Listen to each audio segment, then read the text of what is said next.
Good evening, good afternoon, good morning, जहाँ से भी आप इसको देख रहे हो। तो मैं हूँ अमल और लर्निंग स्टॉक्स के इस द वीक दैट वाज वाले वीडियो में हम लोग इस हफ्ते में मार्केट के मूवमेंट की चर्चा करने वाले हैं। तो स्टॉक मार्केट में हम लोग जब काम करते हैं तो शायद हमारा लर्निंग कभी ख़त्म ही नहीं होता है। तो हम लोगों को क्या सीखना होता है, तो मार्केट के ऊपर तो हमारा कोई कंट्रोल नहीं है। हम लोग चाहे जितना सोच लें कि आज पॉज़िटिव होना चाहिए, आज नेगेटिव होना चाहिए, तो मार्केट तो अपने खुद के रीज़न्स ढूँढ लेता है पॉज़िटिव नेगेटिव होने के लिए। तो हमको क्या सीखना होता है, तो हमको ये देखना होता है कि भई मार्केट अगर पॉज़िटिव है, तो हमको क्या करना है, मार्केट अगर नेगेटिव है, तो हमको क्या करना है। मार्केट का जो मूवमेंट चल रहा है या जिस तरीके से मार्केट का स्ट्रक्चर बन रहा है, उसके हिसाब से हम लोग क्या सीख सकते हैं और हमारे बाइंग सेलिंग में, हमारे ट्रेडिंग में और क्या इम्प्रूवमेंट ला सकते हैं, ये हमको देखना होता है। तो आज 10 जनवरी है 2025। तो 6 जनवरी से लेकर आज तक का वीक कैसा था, ये हम लोग अभी देखने वाले हैं। तो हम लोग क्या देखेंगे, हम लोग 5 चीज़ें देखेंगे। क्या हुआ वो हम लोग देखेंगे, ठीक है ना? तो मार्केट में मूवमेंट कैसी रही, क्या हुआ, तो ये हमको देखना है। फिर दूसरा हमको देखना है कि क्यों हुआ, तो पहले हम लोग देखेंगे क्या हुआ, फिर हम लोग देखेंगे क्यों हुआ, फिर ऑब्वियसली क्या हुआ, क्यों हुआ ये तो हमारे हाथ में है नहीं, तो फिर हमको देखना है कि अब क्या करें। जो भी मार्केट में मूवमेंट होनी थी वो तो हो गई, अब क्या करें, हमको उसमें से क्या आगे करना है, उसमें से लर्निंग्स क्या हो सकती है। तो अलग तरीके से इस वाली चीज़ को हम लोग देखेंगे और इस पर्टिकुलर मार्केट के लिए हमारे लिए यूज़फुल मूड क्या है, वो भी हम लोग देखने की कोशिश करेंगे। तो चलिए फटाफट बिना टाइम वेस्ट किए एक-एक चीज़ को देखने लगते हैं। तो क्या हुआ?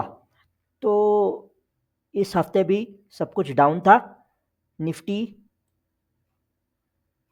3% डाउन था, निफ्टी 500 4.5% डाउन था, निफ्टी मिड कैप 6% डाउन था, निफ्टी स्मॉल कैप 7.5% डाउन था। तो अब इसमें से हमेशा ये सीखना होता है कि इंडेक्स में जो मूवमेंट होती है, वो मेन इंडेक्स में जितनी मूवमेंट होती है, उससे बड़ी वाली मूवमेंट आपको जो छोटे इंडेक्सेस होते हैं या फिर जो स्पेसिफिक इंडेक्स होते हैं, उसमें बड़ी वाली मूवमेंट ज़्यादा दिखेगी। ये मार्केट जब पॉजिटिव होता है तब भी होता है। तो मार्केट जब पॉजिटिव होता है मतलब निफ्टी या सेंसेक्स जब पॉजिटिव होता है, तो Nifty mid cap small cap 500 ये कभी-कभी उससे ज़्यादा पॉजिटिव होते हैं। तो नेगेटिविटी में भी यही चीज़ आपको दिखेगी, निफ्टी जितना नेगेटिव है उससे ज़्यादा 500, उससे ज़्यादा मिड कैप और उससे ज़्यादा स्मॉल कैप इंडेक्स नेगेटिव था। तो ये हफ्ते फिर मार्केट में काफ़ी नेगेटिविटी थी। क्यों थी? तो बाद में अब मज़े की बात ये है कि बाद में हम लोग जब बात करते हैं मार्केट नेगेटिव क्यों था, तो हमारे लिए आसान हो जाता है, क्योंकि हमको सब चीज़ें पता है कि क्या हो रहा है ना? लेकिन उसी से हमको समझना है और उसी से हमको आगे की प्लानिंग भी करनी है। तो लोग बोलते हैं कि देख के क्या फ़ायदा, जो हो गया वो देख के क्या फ़ायदा? जो हो गया वो देख के फ़ायदा ये है कि उसी से हम लोगों को आगे की प्रिपरेशन करने में मदद मिलने वाली है। तो क्यों हुआ? तो कुछ बहुत ऑब्वियस रीज़न से तो मार्केट ट्रेंड नेगेटिव चल रहा है पिछले कुछ हफ्तों से, तो वो कंटिन्यू ट्रेंड हमेशा कंटिन्यू रहता है। ट्रेंड आजकल 3 वजह से कंटिन्यू होता है। एक तो अल्गो ट्रेडिंग की वजह से कंटिन्यू होता है। अल्गो ट्रेडिंग में क्या होता है कि जो ट्रेंड होता है उसको आइडेंटिफ़ाई किया जाता है और फिर उसको खींचा जाता है, उसको स्ट्रेच किया जाता है जितना हो सके उतना। तो अल्गो ट्रेडिंग की वजह से जो ट्रेंड है वो ज़्यादा मैग्नीफाई हो जाता है। तो जैसे हम लोग देखा था पिछले साल की मार्केट जब पॉजिटिव था, तो ये पॉजिटिव ट्रेंड भी बहुत ज़्यादा एम्प्लीफाई हो गया या बहुत ज़्यादा मैग्नीफाई हो गया, बहुत प्राइस बढ़ गई। कभी-कभी सबको समझ में आ रहा था कि इतनी नहीं बढ़नी चाहिए। तो ये नेगेटिव साइड में भी हो सकता है, जो हमने देखा कि ट्रेंड नेगेटिव थी। फिर क्या था, सेंटिमेंट्स वीक थे, तो अ, लोग बाय करते हैं। फिर धीरे-धीरे उनका बाइंग बढ़ता है, फिर सेंटिमेंट्स पॉज़िटिव हो जाते हैं और फिर मार्केट एकदम घोड़े की तरह दौड़ने लगता है, जो लास्ट कुछ पिछले कुछ सालों में हमने बार-बार उसको होते हुए देखा भी है। अब ये भी होता है कि जब मार्केट नेगेटिव होने लगता है, तो सेंटिमेंट्स थोड़े से वीक होने लगते हैं, तो बाइंग कम हो जाती है। फिर लोग बोलते हैं छोड़ो यार अब क्या करना है बाय करके, थोड़ी देर बाद देखेंगे। तो सब सेंटिमेंट्स वीक हो जाते हैं, तो लोग बहुत एग्रेसिवली बाइंग नहीं करते हैं। तो उसका रिजल्ट क्या होता है कि भले ही सेलिंग इतनी ना हो रही हो, लेकिन बाइंग नहीं होती है, तो उसकी वजह से प्राइजेस और नीचे आती है। तो प्राइस को ऊपर जाने के लिए बाइंग की ज़रूरत होती है, लेकिन प्राइस को नीचे आने के लिए सेलिंग की ज़रूरत नहीं होती है। सेलिंग तो चाहिए ऑब्वियसली, बट अगर प्राइस को नीचे आना है, तो सेलिंग के साथ-साथ अगर बाइंग एब्सेंट है, तब भी थोड़े से सेलिंग से भी प्राइस नीचे आती है। तो सेंटिमेंट्स वीक थे। Q3 रिजल्ट्स अभी बस आने शुरू हुए हैं इसी हफ्ते से। तो इतने ज़्यादा रिजल्ट्स अभी हमारे पास है नहीं। तो कल टीसीएस का रिजल्ट आया था जो अच्छा था। मतलब मार्केट के एक्सपेक्टेशंस के हिसाब से अच्छा था। अब बड़े कंपनियों के रिजल्ट्स अब आने शुरू हो जाएंगे, तो उसका जो इफेक्ट है वो मार्केट पे अब हमको दिखने लगेगा। ये जो हफ्ता गया इसमें कुछ छोटे कंपनियों के रिजल्ट्स थे, बट बहुत ज़्यादा ब्लॉकबस्टर रिजल्ट्स ऐसे नहीं थे। फिर क्या है, एफआईआई सेलिंग। अब ये एफआईआई वाले जो है, फॉरेन इंस्टीट्यूशंस है, ये बेचते जा रहे हैं, बेचते जा रहे हैं, बेचते जा रहे हैं, जैसे उनको बस यहाँ से बाहर निकल जाना है, इस तरह से बेचते जा रहे हैं। तो इनका जो सेलिंग है वो अभी भी चल रहा है। अब एफआईआई सेलिंग का डेटा कहाँ से हमको दिखेगा? तो एफआईआई सेलिंग का डेटा हमको अलग अलग जगहों से दिखता है। अगर आपको डे टू डे डेटा देखना है, तो एनएससी के वेबसाइट पे चले जाओ, यहाँ पे आपको डेटा दिखेगा। तो ऑब्वियसली ये आज का डेटा अभी तक अपडेट हुआ नहीं है, बट ये कल तक का डेटा है, जो डी आई आईज और एफ आई आईज और एफ पी आईज का डेटा हमको यहाँ पे दिखता है। तो प्रोविजनल फिगर्स अगर हम लोग देखेंगे, तो 7,640 करोड़ के आसपास डी आई आईज की बाइंग है, और 7,170 करोड़ के आसपास एफ आई आईज की सेलिंग है। ये करोड़ में है सारे। तो बाइंग कल थोड़ी सी ज़्यादा थी, सेलिंग थोड़ी सी कम थी comparatively F I I D I S. तो उसमें रिटेल पार्टिसिपेशन भी होता है, जो यहाँ पे रिकॉर्डेड नहीं है ये वाले डेटा में। अब इसको और कहाँ से देख सकते हैं? तो डेटा एग्रीगेटर्स होते हैं, तो जैसे मनी कंट्रोल है। तो मनी कंट्रोल के साइट पे आपको ये एक्टिविटी मिल जाती है F I I D I S की। तो ये महीने भर की मिल जाती है आपको, डे टू डे बेसिस पे मिल जाती है एक ही जगह पे।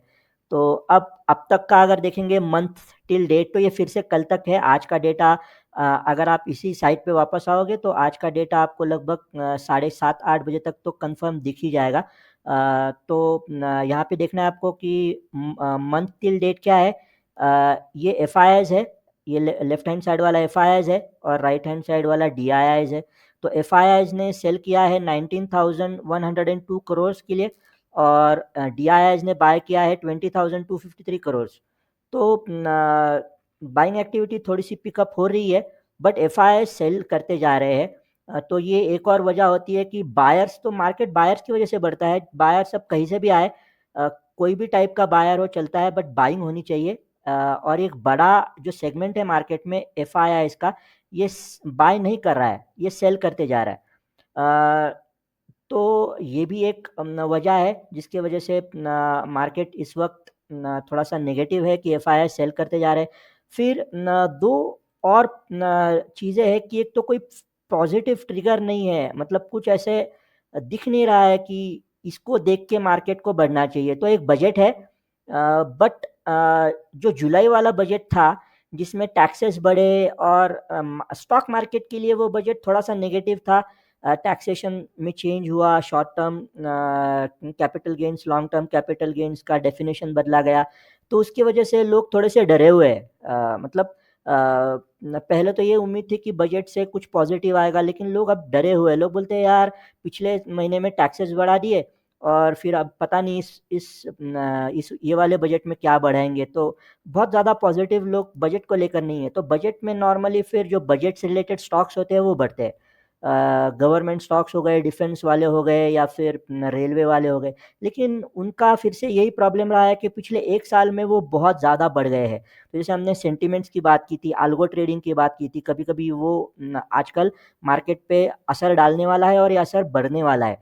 तो पिछले साल में आपने देखा कि गवर्नमेंट स्टॉक्स हो, चाहे रेलवे डिफेंस वाले हो, वो ऐसे बढ़े जैसे कंपनियां क्या रही है, मतलब 4-4, 5-5 गुना कुछ स्टॉक्स बढ़े एक साल में।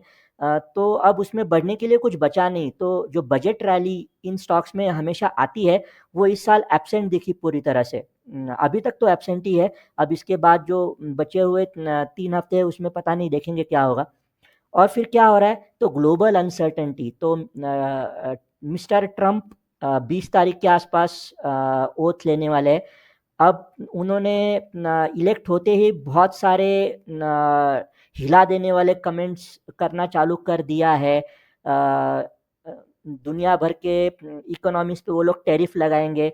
तो Donald Trump America first policy हमेशा उनकी रहती है, पिछले बार भी रहा था। तो हमको हमारा आप कैसे लेके जा रहे हो, तो ऐसे होता है कि हमको भी आपसे उतना ही चाहिए जितना आप हमारा लेके जा रहे हो, इस तरीके का कुछ उनका अप्रोच रहता है। तो जिसके चलते अगर वाकई में कुछ आ जाता है, कुछ जैसे टैरिफ्स लग जाते हैं। अब टैरिफ्स इंडिया पे ना भी लगे तब भी इंडिया पे असर पड़ेगा। तो कैसे पड़ेगा, तो अगर लेट्स से डोनाल्ड ट्रंप ने चाइना के ऊपर टैरिफ्स लगा दिया। टैरिफ्स मतलब क्या, चाइना के ऊपर चाइना जो एक्सपोर्ट कर रहा है अमेरिका को, उसके ऊपर ड्यूटीज बढ़ा देंगे या ऐसे कुछ करेंगे। तो अब इसका फर्क असर क्या पड़ेगा, इसका असर स्पाइरलिंग इफेक्ट बाकी जगहों पर भी पड़ता है। ठीक है, तो एक मार्केट पे अगर टैरिफ लगा दिया तो उसका स्पाइरलिंग इफेक्ट दूसरे मार्केट्स पे भी पड़ता है। तो ज़रूरी नहीं है कि अगर इंडिया पे हमारे मार्केट पे या हमारे कंपनीज पे उन्होंने भले ही ना कोई टैरिफ लगाया, but because we are a part of a global setup. तो अगर कुछ चीज़ों पे टैरिफ्स लगाया जाता है, कोई जैसे अगर कोई मान लो कोई इलेक्ट्रॉनिक्स है या फिर कुछ इस तरीके की चीज़ों पे, स्पेसिफिक चीज़ों पे टैरिफ अगर लगा देता है अमेरिका, तो बाकी दुनिया भर के बाज़ारों में या फिर उनके बाकी दुनिया भर की कंपनीज पे भी इसका स्पाइरलिंग इफेक्ट पड़ेगा। दूसरा क्या है, तो ट्रम्प, अब देखना है, देखने वाली बात होगी कि जो दुनिया भर में जो वॉर्स चल रहे थे पिछले कुछ सालों से, तो बहुत पुराना वाला था रशिया और यूक्रेन वाला। फिर पिछले साल पिछले 1 डेढ़ साल से चल रहा है इसराइल और हमास का, ईरान का इनडायरेक्टली, अब डायरेक्टली भी हो गया। तो उसके ऊपर अमेरिका क्या असर डालता है वो दुनिया को दिखाएगा, रास्ता दिखाएगा। क्योंकि जाहिर सी बात है, अगर अमेरिका मदद ना करे, अगर यूरोप मदद ना करे, तो रशिया के अगेंस्ट यूक्रेन इतना सक्सेसफुली इतना लंबे टाइम तक लड़ नहीं पाएगा। सेम केस है इसराइल और ईरान के बीच में। तो इसराइल को ओपन सपोर्ट है अमेरिका का। तो और ईरान के अगेंस्ट तो अमेरिका बहुत सालों से रहा है, ईरान के अगेंस्ट उन्होंने काफ़ी सारे रिस्ट्रिक्शंस भी डाल के रखे हैं। तो इसमें अमेरिका तो ट्रम्प का हमेशा ये रहा है कि वो डील में विश्वास रखते हैं, तो वो कॉन्फ्लिक्ट में विश्वास नहीं रखते। तो ट्रम्प इज़ अ बिजनेसमैन, और बिजनेस वालों को शांत माहौल चाहिए होता है, तो ट्रम्प को भी शांत माहौल चाहिए होता है। तो वो डील मेकर के रूप में आना चाहते हैं। तो अगर वो कुछ डील कर पाते हैं यूक्रेन रशिया के बीच में, या फिर इसराइल और ईरान और हमास के बीच में, तो अच्छा होगा। बट ये अभी तक पता नहीं है लोगों को क्या है। तीसरा है कि यूएस इकोनॉमी खुद रिसेशन में जाने वाली है, ऐसा है। बहुत कर्जे है बहुत उनके ऊपर। तो उसका भी असर क्या होगा वो देखने देखने वाली बात होगी। तो अब इससे क्या होता है, लोग सेफ गेम खेलते हैं कि लोग पैसा अपने पास रखते हैं। तो स्टे इन कैश जिसको बोलते हैं ना, म्यूचुअल फंड वालों से आपने सुना होगा, stay in cash. Stay in cash मतलब क्या, आपके पास जो कुछ भी है बेचो और कैश अपने पास रखो, ताकि कुछ अगर अनएक्सपेक्टेड हो गया तो आप उसमें फंसो नहीं। तो ये सब चल रहा है आजकल। अब हमको क्या करना है, हमको सबसे पहले तो लीवरेज अवॉइड करना है। उधार के पैसों से ट्रेडिंग अगर कर रहे हो तो तुरंत बंद कर दो, तुरंत प्रभाव से बंद कर दो। क्योंकि जब मार्केट कंडीशन थोड़ी सी डावाडोल हो, तो उस टाइम पे लीवरेज या फिर जो उधार का पैसा है, ये आपको पूरी तरह से डुबा देगा। तो लीवरेज को बिल्कुल भी अवॉइड करो। दूसरा क्या करना है, तो मार्केट के बॉटम को ढूंढना बंद करो। मार्केट का बॉटम क्या मतलब, वो बाद में मालूम पड़ता है कि ये बॉटम था, बाद में मालूम पड़ता है ये टॉप था। तो मार्केट का बॉटम ढूंढना भी बंद करो, कोई मतलब नहीं है। मतलब लोग बोलते हैं कि इतना गिरा है और कितना गिरेगा, चलो बाय कर लेते हैं। ये वो वाला मार्केट नहीं है जो पिछले कुछ सालों में था, जहाँ पे थोड़ा थोड़ा गिरेगा फिर बहुत बढ़ेगा। ये वो वाला मार्केट अभी फिलहाल नहीं है। ये शायद टर्न हो जाएगा कुछ हफ्तों बाद, कुछ महीनों बाद। अभी फिलहाल आजकल में ये नहीं होगा। या फिर होने के चांसेस बहुत कम है। फिर क्या करना है, अब ये रिजल्ट सीज़न है, तो जनवरी का महीना, जनवरी और फरवरी के फर्स्ट वीक में सारे रिजल्ट्स आ जाते हैं कंपनीज़ के क्वार्टरली रिजल्ट्स। तो बहुत बार ऐसे होता है कि रिजल्ट के बेसिस पे एंटिसिपेशन में बाइंग किया जाता है कि ये तो अच्छी कंपनी है, इसका तो सेक्टर भी अच्छा है, इसका तो रिजल्ट अच्छा ही आएगा, पिछली बार भी अच्छा ही आया था। तो रिजल्ट के एंटिसिपेशन में बाय मत करो, फंसने के चांसेस होते हैं। अब क्या होता है जब मार्केट नेगेटिव होता है ना, तो अच्छे रिजल्ट्स में से जो ट्रेडर्स होते हैं या फिर जो इन्वेस्टर्स होते हैं, वो खराब चीज़ ढूँढ निकालते हैं। यही उल्टा, इसका एग्जैक्ट उल्टा पॉजिटिव मार्केट में भी होता है कि जब रिजल्ट्स मार्केट अच्छा होता है तो रिजल्ट्स में सब अच्छा ढूंढा जाता है। वैसे ही नेगेटिव मार्केट में रिजल्ट्स में सब बुरा ढूंढा जाता है, और हर कंपनी के रिजल्ट्स में कुछ ना कुछ तो बुरा मिल ही जाता है। कुछ भी, कुछ थोड़ा भी मिल गया तभी चलेगा। तो इसलिए रिजल्ट एंटिसिपेशन पे बाय मत करो। थोड़ा सा लेट बाय करोगे तो चल जाएगा, 2-5 रुपए ऊपर बाय करोगे, लेकिन कंफर्म हो जाएगा उसके बाद बाय करो, एंटिसिपेशन में बाय मत करो। फिर क्या करना है, तो फॉरेन एक्सपोजर वाली कंपनी से थोड़ा-सा दूर रहो फिलहाल, अगले कुछ हफ्तों के लिए दूर रहो। थोड़ा-सा जिसको कहते हैं कि आपका बीपी भी कंट्रोल में रहेगा, और आपको रोज़ उठ के सुबह ग्लोबल न्यूज़ नहीं देखनी पड़ेगी, ट्रम्प क्या करने वाले हैं ये नहीं देखना पड़ेगा, और ये सारी चीज़ें आपको नहीं देखनी पड़ेगी। तो थोड़ा-सा केयरफुल रहो। फॉर्च्यूनेटली स्टॉक मार्केट में जब हम लोग काम करते हैं, तो हमारे पास चॉइसेस बहुत होती है, तो ज़रूरी नहीं है कि एक पर्टिकुलर कंपनी में ही आपको कुछ करना है या फिर एक पर्टिकुलर सेक्टर में ही आपको कुछ करना है, ऐसा ज़रूरी तो है नहीं। तो फिर उनको अवॉइड करो, जो फॉरेन कंपनीज़ है या फॉरेन एक्सपोज़र वाली कंपनीज़ है, उनको अवॉइड करो। तो ये आप कर सकते हो, बहुत आसान है करने के लिए। लीवरेज अवॉइड करो, बॉटम मत ढूँढो, कितना नीचे जाएगा नहीं, जब ऊपर जाने लगेगा तब बाय करने के बारे में सोचना। एंटिसिपेशन में बाय मत करो कि ऊपर जाएगा ही, रिज़ल्ट अच्छा आएगा ही, मत करो। और जो फॉरेन कंपनीज़ है या फिर फॉरेन एक्सपोज़र वाली कंपनीज़ है, उनसे थोड़ा-सा दूर रहो। तो बीपी मैनेज करने में आसान होता है, जैसे मैंने पहले भी कहा था, हम बार-बार यही हमारे लर्नर्स को भी हमेशा बताने की कोशिश करते हैं कि यार मार्केट पे हमारा कोई कंट्रोल है नहीं, हमारा कंट्रोल है हमारे खुद के ऊपर। तो हमारी खुद की एक्टिविटी पे हम लोग जितना कंट्रोल रखेंगे, उतना मार्केट में जो चल रहा है उसके ऊपर हमारा कंट्रोल ज़्यादा बढ़ जाएगा।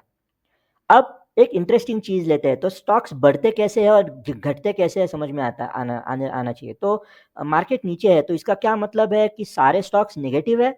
बिल्कुल भी नहीं।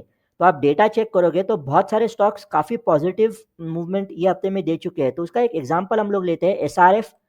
ये केमिकल सेक्टर वाली कंपनी है जो लगभग 18% के ऊपर इसने गेन्स दिए इसी हफ्ते में। गेन्स दिए, अब क्यों दिए ये आपको समझना है, क्यों दिए? तो यूएस में जो गैस डिस्ट्रीब्यूटर्स हैं, इन्होंने रेफ्रिजरेंट गैस की कीमतें बढ़ा दी, और इसके बेनिफिशियरीज़ थे, एसआरएफ था, दूसरा नवीन फ्लोरिन भी था, तो ये दोनों प्राइसेज़ बढ़े। क्या समझना है इससे? इससे ये समझना है कि अगर किसी कंपनी में कोई पॉज़िटिव न्यूज़ आती है, भले ही ओवरऑल मार्केट नेगेटिव हो, इंडेक्स जो भी डाउन हो, जो भी हो, ये वाली कंपनी में आपको अच्छे रिजल्ट्स मिलेंगे। अब सवाल आता है कि ये वाली कंपनी कैसे ढूँढे जाए? तो ये थोड़ा-सा मुश्किल है, क्योंकि ये जो चीज़ है, जैसे अभी प्राइस बढ़ा दी, अब ये प्राइस कब बढ़ाने वाले हैं इसका कोई टाइम टेबल तो होता नहीं है। तो कैसे पता चलेगा? तो फिर ये होता है कि अगर आपके वॉच लिस्ट में एसआरएफ है, तो आपको बाय करने में आसानी होगी। अगर आपके वॉच लिस्ट में एसआरएफ नहीं है, तो थोड़ा-सा मुश्किल है। ऐसे टाइम में क्या करना है, तो अगर आपके पास न्यूज़ आती है कि एसआरएफ का जो शेयर है उसमें ऐसी मूवमेंट आ रही है इस वजह से, तो रीज़न हमेशा ढूँढो। प्राइस बढ़ने के पीछे वीक मार्केट में रीज़न ढूँढना बहुत ज़रूरी होता है। जब मार्केट स्ट्रॉन्ग होता है, तो टेक्निकल एनालिसिस या चार्ट, ये इकलौता रीज़न काफ़ी होता है प्राइस बढ़ने के लिए, क्योंकि प्राइस हमेशा पुश की जाती है ऊपर-ऊपर। लेकिन नेगेटिव मार्केट में अगर कोई प्राइस बढ़ रही है तो आपको रीज़न ढूँढना है, अगर कोई स्ट्रॉन्ग रीज़न है तो ठीक है, नहीं तो फिर ऑलवेज़ बी केयरफुल। तो अगर आपके वॉच लिस्ट में एचआरएफ है, तो बढ़िया। अगर आपके वॉच लिस्ट में एचआरएफ नहीं है, तो क्या करना है? तो आपको वजह ढूँढनी है कि चलिए फिर हम लोग एसआरएफ का चार्ट चेक करते हैं, और चार्ट में क्या हो रहा है वो देखते हैं। तो एसआरएफ एसआरएफ के चार्ट में अगर हम लोग देखेंगे, फ़िलहाल हम लोग वीकली चार्ट देख रहे हैं। आपके टाइम फ्रेम के हिसाब से आप चार्ट को देख सकते हो। तो एसआरएफ में क्या दिख रहा है, तो फ़िलहाल प्राइस रेंज में थी और फिर रेंज के बॉटम से पॉप अप हुआ है। ये जो भी मूवमेंट है, ये रेंज के बॉटम से पॉप अप हुआ है, तो ये लगभग रेंज है, यहाँ से पॉप अप हुआ है। तो यहाँ पे न बॉटम में कोई चार्ट पैटर्न देख के या फिर टेक्निकल एनालिसिस की जो भी थियरी आप यूज़ करते हो, तो आपको थोड़ा बहुत चांस मिल जाता है बाइंग करने का न्यूज़ के बाद भी। तो आपको पता चलना चाहिए कि भई इसका प्राइस मूवमेंट कितना एक्सपेक्टेड है। तो टेक्निकल एनालिसिस हमेशा प्राइस टू प्राइस हिसाब है, तो उस हिसाब से उसको कंसीडर करना है हमेशा। तो बड़ी न्यूज़ के बाद अगर बड़ी मूवमेंट आती है, तो उसके बाद भी कभी-कभी पॉज़िटिव मूवमेंट ट्रैक की जा सकती है, जो ख़ास करके शॉर्टर टर्म टाइम फ्रेम्स पे ज़्यादा अच्छे से कैच की जा सकती है। बट आप इसको कर सकते हो। तो ये दूसरा तरीका है, अगर आपके वॉच लिस्ट में है एसआरएफ तो बढ़िया, अगर नहीं है आपके वॉच लिस्ट में तो आपको न्यूज़ देखनी है किस वजह से बढ़ा और उसी हिसाब से फिर आपको काम करना है ना? फिर श्रीराम फाइनेंस का शेयर 82% नीचे गया क्योंकि वो उसमें स्टॉक स्प्लिट हुआ था। तो स्टॉक स्प्लिट क्या होता है, तो एक ही शेयर के टुकड़े किए जाते हैं, तो इसमें एक शेयर के 5 टुकड़े हो गए, तो प्राइस नीचे आनी ही है। क्योंकि वैल्यूएशन डाइल्यूशन होता है, तो प्राइस तो नीचे आनी ही है। तो प्राइस नीचे आ गई, इसमें कुछ खास नेगेटिव नहीं। जिसके पास श्रीराम फाइनेंस के शेयर्स है, उनके कैपिटल में ज़्यादा इरोजन नहीं हुआ होगा। थोड़ा बहुत मार्केट के साथ-साथ प्राइस और भी नीचे गई श्रीराम फाइनेंस की, तो बट उसके अलावा आपको चार्ट पे भी कुछ दिखेगा नहीं श्रीराम फाइनेंस के।